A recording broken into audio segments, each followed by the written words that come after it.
Good morning, or good afternoon, or good evening, depending on where you're listening from. This is Living with an Invisible Learning Challenge, where we will talk about the challenges and triumphs of living with NVLD, that is nonverbal learning disability. And we will not only be talking about the challenges that I have personally, Jennifer Lynn Purcell, but also the challenges that other NVLDers have in their life with having that learning challenge. And I also like to broaden out to other learning challenges like autism and dyslexia and ADHD and Asperger's to try to be more inclusive and to compare and contrast the challenges that we all experience as neurodivergence. And I also try to include neurotypicals in it as well as terms of saying that they might experience similar challenges, but to different degrees than neurodivergence do. And to try to say, hey, this is how we can help each other with these challenges. I also want to mention to you that I just launched my podcast swag on Wednesday of this week and have a page for it on my website. And I will also send you the link to it in the podcast description. And I will also send it to you in the newsletter that I usually send out on Fridays. I am now selling t-shirts, water bottles, and a backpack, and they all have the podcast logo and title on it and the tagline. So I'm looking forward to watching the sales and seeing who buys them and spreading the word more about my podcast. Today's episode is my interview with Dr. Levy, and I will be talking to her about her EBL coaching for neurodivergence and how she did that before the pandemic, during the pandemic, and after the pandemic. So I hope you enjoy the interview and that you learned something from it. And today I am very excited to announce that BetterHelp is now sponsoring this podcast. I have had 7 years of therapy, so I know it can help change your life if you not only let it, but work on the personal goals that you set with your therapist. Without a healthy mind, being truly happy and at peace is hard. The good news is therapy works. But what is therapy exactly? It's whatever you want it to be. Maybe you're not feeling motivated right now and would like some tools to help. Or maybe you're feeling insecure in relationships at work, not dealing well with stress. Whatever you need, it's time to stop being ashamed of normal human struggles and start feeling better because you deserve to be happy. And now you don't have to worry about finding an in person therapist near you to help. BetterHelp is customized online therapy that offers video, phone, and even live chat sessions with your therapist. So you don't have to see anyone on camera if you don't want to. It's more affordable than in person therapy, and you can start communicating with your therapist in under 48 hours. Join the millions of people who are seeing what online therapy is really about. It's always a good time to invest in yourself because you are the greatest asset. And special offering to listeners of Living with an Invisible Learning Challenge. You can get 10% off your first month of professional therapy at betterhelp.com/. I'll put in the link in the podcast description for you. That's BetterHelp, HELEP. Thanks again to BetterHelp for sponsoring this podcast.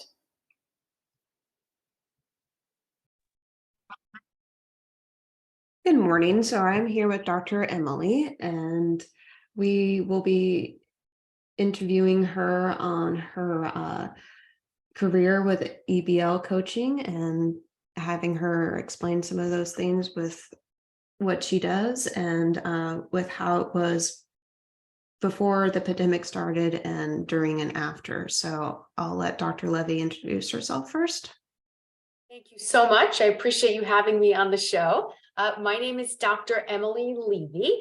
I'm the founder and director of EBL Coaching, which is a one-on-one tutoring organization where we specialize in helping students with special education needs in grades pre-K to grade 12 develop all of their core academic skills. Thank you, Dr. Levy. Levy. And I thank you for letting me have you on the show. I appreciate that as well. I was going to ask you to kind of explain what EBL coaching is for those of you who haven't heard of it before.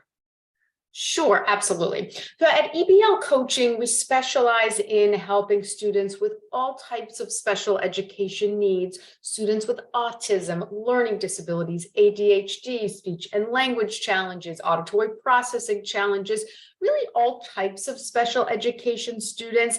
And our specialty is providing one-on-one tutoring to help them develop all of their core academic skills. That includes reading, writing, math, study skills, executive functioning skills, really anything in that academic realm. And we provide the tutoring both in person in the New York and New Jersey Northeast area, but we also do a tremendous amount of virtual tutoring now, which we provide not just nationally, but really internationally to so many students one-on-one. That sounds amazing. For me, when I was in school, I've been out for almost 5 years. It was challenging because when I was homeschooled before college, and that I think did help me because I had some tutors and they helped me in each subject that I needed help in, especially with math and writing and the reading comprehension. But I didn't know about my learning disability and LD until I got into college and decided, you know what, I think I need some testing done because I was used to having straight A's before then. And then when I got into Berkeley and started trying to do more of it on my own, and I didn't have the tutors that I was used to having, my grades just went to C's, and I was like, okay, what's happening? Sure. Well, made the right decision in getting tested. Thank you. I think so too. It made it easier with having the accommodations and being able to know how my brain works. Really a gift, I think, for many kids now. Previously, when I was a kid, it really wasn't very common for kids to be tested and to have awareness and accommodations and services. And it's such a gift when students who have these kinds of challenges are given those accommodations and services. As you experience, it can really be life-changing for them. It can. And one of the other things I wanted to ask you was, what got you into this work? Sure. So I actually grew up in the field of special education. My mother was actually the founder of a school for students with learning disabilities down in South Florida. So I really spent all of my childhood working at her school, being trained in different methods, engaging with students. But after I graduated from college, I felt like I wanted to kind of carve my own path and actually went into finance for a few years, totally the opposite of special education. But while there, I really realized that finance wasn't my passion, and I was called back to the field of special education. So I actually, on the side, while I was still in finance, started tutoring students myself all over Manhattan who had all types of special education needs. And I was literally working from 8:30 to 5 at a desk job and then running from student to student all evening, all weekend, until it got to the point where it was really just too much to toggle both. So I left my finance job, started doing tutoring myself full time. And then when my time maxed out, I started to really just organically and slowly bring on other specialists who provided the tutoring instead of me. Now I oversee all of the instruction, but it's been very much of sort of an organic process of growing EBL coaching to what it is today. That makes sense to me, Dr. Levy. Um, so with the coaching that you do, I was wondering, do you try to, it sounds like you do all learning challenges, and I was wondering if there are ones that are more common that you find yourself helping with. Sure. Well, I would say the bulk of the work that we do is really with students with learning disabilities, ADHD, and autism. I would say those are kind of the three main ones. With that said, many students, for instance, who have a learning disability also have speech and language challenges. Many students who have ADHD might also have autism or might have executive functioning challenges. So there's really a lot of overlap, but I would say those are kind of the three main categories of students that we work with. Definitely makes sense to me. Um, are there specific subjects that you help with, Dr. Levy? Our specialty is remediation in all core academic skills. So with reading, we focus on decoding, on reading fluency, on comprehension, on vocabulary development. With writing, we work on spelling along with written expression, how to really organize and structure one's ideas on paper. With math, we work on both computation and math word problem solving. And then a lot of what we do falls into that executive functioning or study skills category, where we work on skills like organization, planning, task initiation, homework management, time management, really all of those core executive functioning skills. That definitely makes sense to me as I remember my own challenges and what my family tries to help me with in terms of I would say, even though I'm an adult now, I still have some of the challenges that a student would have with executive functioning, definitely being one, and trying to manage my time. Of course, it's not with homework anymore, it's with, a to-do list. So it's a little different, but I remember with school, my mom was always helpful with trying to help me organize my thoughts when I was trying to write an essay. And my math tutors were very helpful too, because those abstract ideas were not easy for me to understand. Sure. And like you said, so many of these skills affect adults, not just kids in school. Executive functioning, of course, plays such a big role in life, in the workplace, and day-to-day to-do lists. Writing, we all have to write emails no matter what field we're in. So I think if we can help kids early on to build these skills and teach them strategies, it helps them not only in their academic career, but really in their life thereafter. Yes, I would agree with you on that. And so what I was curious about, Dr. Levy, was how coaching was for you before the pandemic, and then how it kind of changed once that came about. Well, it's really been an interesting evolution. Prior to the pandemic, we only did in-person tutoring, and it was either at our office or at the student's home or sometimes at a library, but all really in the New York City, New Jersey area. And then when COVID hit, everyone kind of panicked and no one wanted anyone in their home. So I had to really pivot pretty quickly and developed a lot of electronic resources and technology and books that we were able to integrate to our tutoring. And we pretty quickly pivoted into all virtual tutoring at that point. And again, developed great resources to facilitate that virtual tutoring. And then it was a little bit of a roller coaster when the pandemic sort of went up and down, where we'd go back to in-person and back to virtual and back to in-person. So that was a little tricky. Now I would say we're doing more in person. However, I think because of the technology and the resources that we're able to integrate, the virtual platform has actually worked really well for a lot of kids, particularly students who are a little bit older seem to respond fairly well to the virtual tutoring. And it's allowed us to reach so many other kids outside of this New York, New Jersey area. So again, nationally, internationally, especially for students who might live in rural areas or areas where Gillingham services or special education tutoring services are not available, we now have this new option since the pandemic to be able to reach out to those kids as well. That's amazing that your team and company are able to help not just in New York and New Jersey, but it sounds like all over the world. Absolutely. It's really been wonderful. Yeah, that it, you know, as I think about that, and as you think about technology and how it's kind of shaped the world differently since the pandemic, and just, I think we rely on it more than we used to. Sometimes to a detriment. Like if we ever lose our phone, what do we do with ourselves? But there's so many great aspects of technology that's been life-changing. Yeah. So one of the questions I was kind of curious about was, maybe you can kind of describe some of the programs or different ways you would help a student depending on what they need and what their learning challenge is. I know it's probably different for each one, but maybe there's some core things.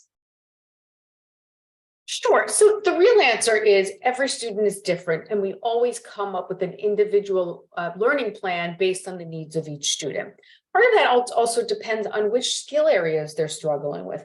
For instance, if their struggle is primarily with decoding and spelling, more of the mechanical aspects of reading and writing, we would likely use the Orton-Gillingham technique, which is a research-based multisensory technique that's incredibly effective, that's designed to help students develop their reading and spelling skills. If it's writing, we have a systematic approach that we use to teach students how to brainstorm, then write, then go back and self-check their thoughts on paper once they've written their paragraph or their essay. We work on different paragraph types: the simple paragraph, the extended paragraph, the 5-paragraph essay, how to write a written response. With math, we have a great strategy that we use, particularly for word problems, for teaching students how to break down the word problem and move from language to arithmetic and then back to language in sort of a 4-step process. And then sometimes it's a combination thereof. Some students need help with all of the above. Part of it also depends on the frequency. If we're seeing a student once a week, the plan would look different than if we're seeing that student every day. So that's just an example of some of the strategy that we might use. But again, it's all very much custom tailored to the needs of each student. That definitely makes sense to me. Would you say, Dr. Levy, that there are, for your older students who, I think you, if I remember correctly, you said you also do high school? Sure do, yes. I was curious because I didn't have this when I was in high school. If some of the more adult things that you might try to teach them are with something like finances, because it sounded like you tried to do that before EBL coaching and just thinking ahead. I know for me, if I had had that before college, that might have been helpful because not everybody goes to college. Absolutely. Again, that depends on the student. So some students in high school really need help specifically with what's going on in school. They have gaps in their math knowledge and they're struggling with algebra, and we really need to focus on that. But many of them do need life skills training as well. How to go to a supermarket and shop, how to look for a job, how to apply for a job, how to create a resume. So these are all skills that we do help with as well, and really looking at the whole picture of each student. That's definitely good to be able to have both, because then they probably feel more prepared when they graduate and be like, okay, yes, I can go to college, but I also have these other skills that I can use just in case that doesn't work out. Absolutely. In fact, just this morning, I spoke to the mother of a 20-year-old student who has autism, who really needs academic help. But her mother said, is there any way that you could also help her look for jobs and then create a resume and prepare for an interview? She doesn't know how to do any of that. And I said, yes, we can absolutely help her with that. So such key skills. Those are key skills. So with that you brought up, Dr. Levy, it sounded like you also help students who are out of high school, because usually you wouldn't be in high school at 20. Exactly. So yes, the bulk of what we do is pre-K to grade 12, but we actually do a decent amount of adult work, college work as well. And that was one example right there. Well, I'm glad you brought that up, because I know for me, when I was in college and when I graduated, I missed having the accommodations I had in college after graduation. And it was got a little trickier for me, was like, okay, well, I know I don't have those accommodations anymore, but is there some other way I can find um, similar things to help me in the adult life? And I think that's when I was like, well, I can lean more on my family and those who do know how to help me, and try to use that, because I don't know if any of your students have this issue, but it's, if you don't really know where to look for help, it's kind of like, well, where do I get it? Sure, it can be overwhelming. And unfortunately, not everyone has family members that have the capacity to help them. So it's fortunate when they do. And other times, we try everything that we can to be that resource and to help them, because it can be overwhelming jumping out into the real world and not having these tools. Yeah, that's very true. And like you said, Dr. Levy, sometimes they don't have the family to help them, and they uh, need to find another resource, which might be challenging. I was a little curious if your students, how it was for them during the pandemic, because for me, of course, I wasn't in school during that time, but I was trying to imagine how it would be for myself, and I'm not sure if it would have been easy for me doing it online. I think it was very challenging, especially for special education students. First off, there really wasn't any technology at the time. They were just kind of thrown into this virtual world, teachers as well, and school districts didn't really have the technology built out. So I think it was just this overwhelming mess for everyone. But in particular, special education students who really do thrive on that one-on-one interpersonal connection. I also think the nature of being on a Zoom with 30 kids on the same Zoom and everyone talking over each other just doesn't really work for students with special education needs. And again, we were in a pandemic, so there weren't many other options initially.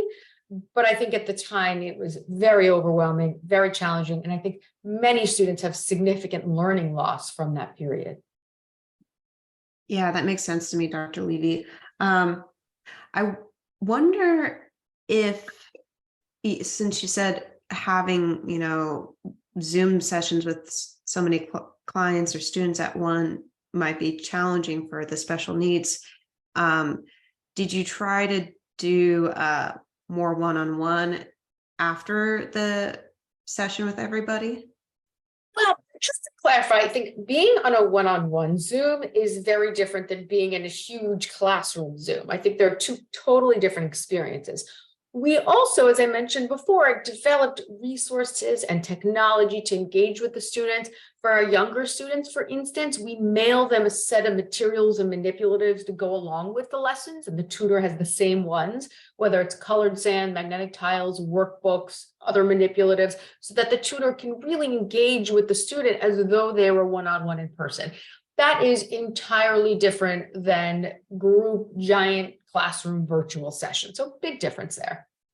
Yeah, that does make sense to me. It actually reminds me of when I was homeschooled, they would also mail us the textbooks and the curriculum that we needed.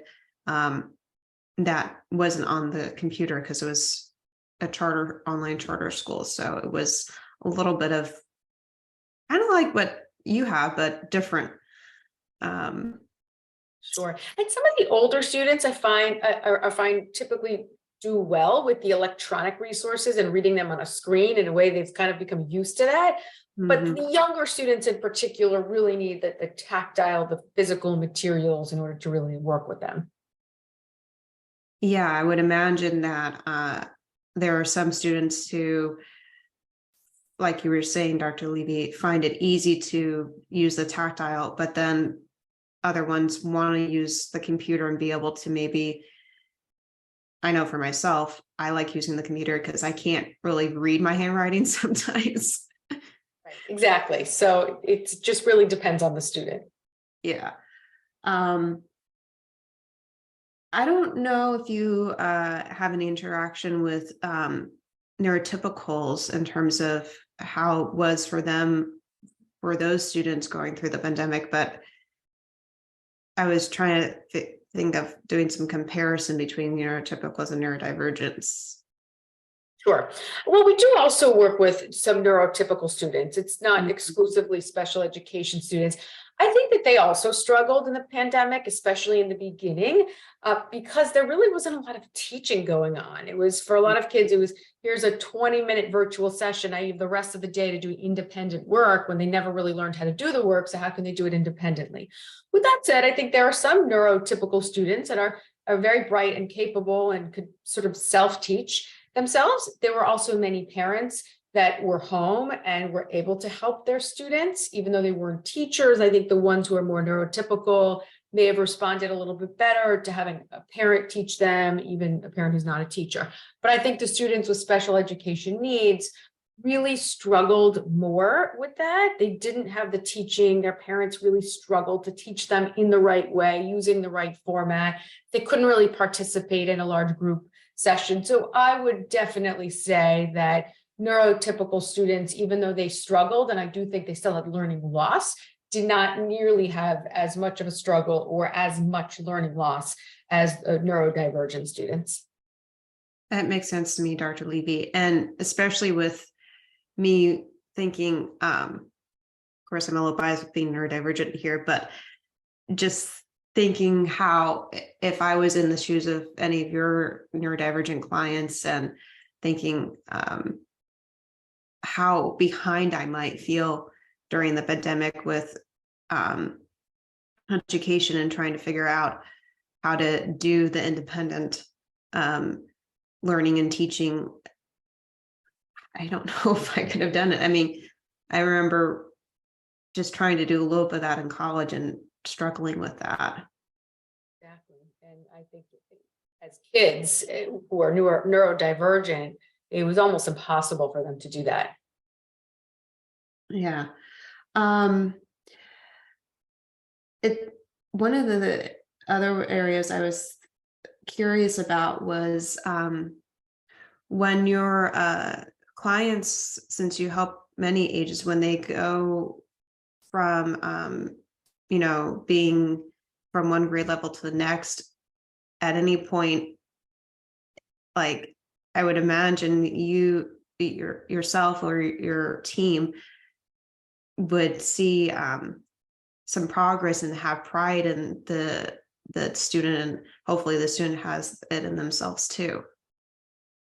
Definitely. And I think a lot of what we do is we try to empower students by showing them their progress, not just telling them that they're great or telling them that they made progress, but really showing them. For instance, if when we started with them, they were only able to write a single sentence with no Mhm. punctuation, no capitalization. And by the end of a certain period of time, they're writing a full paragraph with a topic sentence and a conclusion sentence and proper capitalization and punctuation.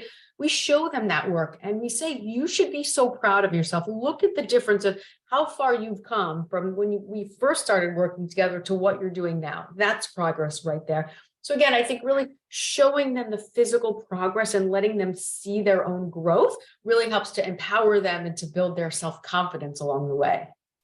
Yes, I do think that would help, Dr. Levy, especially when I think back on my parents doing that for my own progress of remembering when you were saying about the writing piece. I remember it was so hard for me to just write a paragraph. Sometimes I would start crying before I got good at it and used to, okay, this is what a paragraph needs to look like. And you have a topic sentence or a thesis statement, and being able to not just do that, but then try to notice where I needed to proofread and make some changes on my own was a little tricky sometimes, the critical thinking. Sure. And there's a lot of executive functioning that plays a role in writing also. So that makes sense. Yeah. Um, I was wondering, I know you probably need to talk about this broadly, but are there any students that you feel like did better during your program with either before the pandemic or after that than you thought they would, Dr. Levy? Yes, definitely. I think there are many times where a student will come in and they have such severe and profound weaknesses or are so far below grade level. They might be in 10th grade and are functioning at a first or second grade level. That sometimes I wonder, how much can the student really progress? Are they capable of progressing? But really what we find is that if we use the right diagnostic and prescriptive plan of action with the right research-based techniques, and we move at their level, meaning we spend as much time on a concept as we need to, but as little as we can, we really find that so many of these students have the potential to make tremendous growth. And I've really seen that firsthand. It's just heartwarming to see these students who have had years and years of failure to finally find some success. That would be very heartwarming. I also just kind of thought of something. I don't know if you try to do this for your students, or maybe they have it with the schools that they attend. But I wonder if there's some kind of way for your students to meet each other or have like some kind of fun activities, almost like a field trip that they do together, Dr. Levy. They engage with each other at our learning center a little bit. We don't do formalized group activities just because we're not set up that way as a school or even a homeschool. But I think just by the nature of the fact that they struggle, and many of them in similar ways, they often do find connections. But that's just something that tends to happen organically at our learning center. That makes sense. So with your learning center, can you kind of describe the environment that it has, Dr. Levy? Sure. So we have individual tutoring rooms. Then we have my office, and we have a nice waiting area for the students and a reception area. And we try to really keep it very upbeat, positive, colorful. I think a lot of these kids are so used to negativity and red X's on their papers and just feeling beat down all the time that we really try to empower these kids, both in the tutoring sessions, but also in the environment with which they're working in. That definitely makes sense to me and sounds like it would be a good environment. I wonder if there were similar things that you or your team came up with in terms of trying to almost duplicate that environment when it was during the pandemic and online, because then it's not physical anymore, you know? Sure. Well, it was different. But I think a lot of it was our tutors have that approach as well. So we didn't have the physical space or the physical prizes. We also have a great prize system that we use. We weren't able to do that during the pandemic, but I think a lot of it was our tutors just really empowering their students that this is a challenging time. It's challenging for all of us, not just them, but we're going to keep pushing through. We're going to keep building your skills, and we're going to keep showing you your progress. So a lot of that was more just the interaction between the tutor and the student. That makes sense to me, Dr. Levy.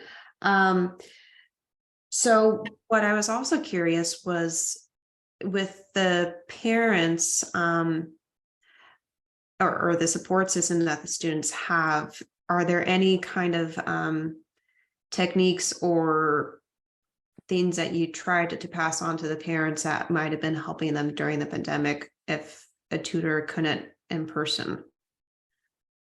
Yeah, so many of the parents that we work with do try to reinforce what we cover in between sessions. Not all of them. Some of them are working parents, and it's just not realistic for them to work with their child in between sessions, and that's okay. But we always try to strive for consistency. So we don't want the parent teaching a child one way, and then the tutoring sessions they're learning in another way, and schools it a third way. That's confusing for students. So what we do is for parents who are able to help their students, we'll map out a plan. We'll say, this is what we're working on. This is what we think you should work on in between sessions. This is the book we think you should read with your child. These are some learning games that you should play with your child. So very directed, very specific, and really consistent with the work that we're doing with the child. That definitely makes sense to me, Dr. Levy. Since you mentioned the schools, I don't know if you have connection with the schools where you're able to kind of let them know that what help the student might need from them. Yeah, we do try to work as a team as much as possible. So as long as the families are okay with it, we do find it really helpful to reach out to teachers, to even other therapists working with the student, and really try to collaborate and work as a team in doing what's best for the student. It makes sense to me. Then the student sounds like they have help from many areas, not just your coaching, but the school and the family at home, if the family is able to do that. Many of them do. I would say not all of them, but many of them do. Yeah, that definitely, I would imagine that helps because then they have more resources available more frequently than they might. Um, just trying to think if there were any other questions, or maybe any other areas you want to mention. You covered all the core areas. I think, as I mentioned earlier, I think it's really a gift that we have so much more knowledge, so many more strategies available now for neurodivergent students to really help them excel, not just in school, but really in life in general. Yes, I would agree with that, Dr. Levy. And actually, there was one other question I had. Are there like different areas that either you yourself or you find your coworkers like more with students than different areas? In tutoring them, do they Yeah. like certain subjects?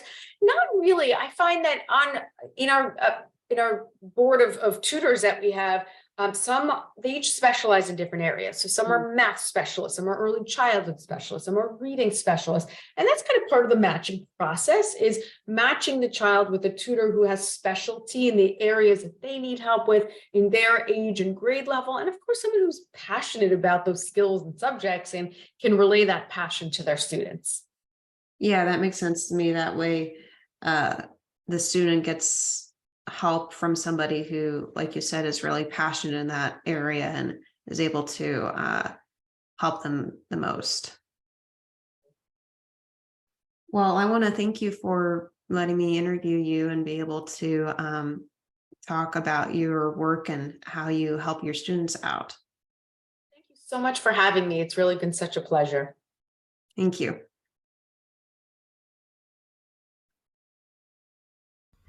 I also wanted to let you know that I started a Patreon account for this podcast to try to get some more revenue from it. That's not the reason why I started this podcast, but I'm trying to get some revenue from the podcast because it will help me keep it going. Um, so if you are willing to donate even $1 or $2 or $5, whatever amount is comfortable for you, to Patreon for Living with an Invisible Learning Challenge, that would be appreciated. You can also use Spotify to donate money, and you can also use BetterHelp to donate money with clicking on the link and becoming a customer of BetterHelp. So those are 3 different ways you can support the podcast, and I hope that you will choose which way works for you, and that you will choose which level works for you as well. And I hope that you do it because the podcast helps you also, and that you are willing to support me in continuing to produce it. Thank you. So I hope that episode was helpful to you and that you were able to get something out of it and it was meaningful for you, and that you can share that lesson with somebody else that you know who is neurodivergent or neurotypical and will be able to help you with that challenge that you feel like arises for you, or the lesson that you learned from the episode. And I hope that you take some time to journal about what thoughts or feelings came up for you while you were listening. And I hope that you can spread the word about NLD and being neurodivergent and try to spread the awareness with others as well. Thank you for listening to Living with Invisible Learning Challenge. Talk to you next Friday.